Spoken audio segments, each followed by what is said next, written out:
年特別留意大病位、細病位化解咗先。咁呢大病位喺正南，細病位咧就喺西北。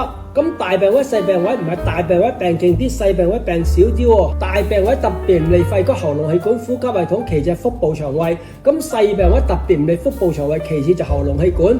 咁大病位特別唔利男人，細病位特別唔利女人。化解辦法咧，大門同埋廚房咧係灰地氈加6個女王頭，五毫子6個女王頭，五毫子打橫4個左一個女王頭向上，然後再冚個灰地氈。咁擺大門裡面，如果廚房就踩住嚟煮嘢食。在門旁同埋呢個爐旁擺個音樂盒。如果喺床方面咧，睡床方面咧就揭起個床褥喺床板度黐6個女王頭5毫子，就係打橫4個左一個女王頭向上面，嗱我用灰色卡紙毛巾或者布，跟住床頭旁邊擺個音樂盒。總之，如果大病位、細病位係嚴重，重要嘅地方係灰地氈6個毫子，再加音樂盒；唔重要嘅地方，咁求其擺個音樂盒就搞掂㗎啦。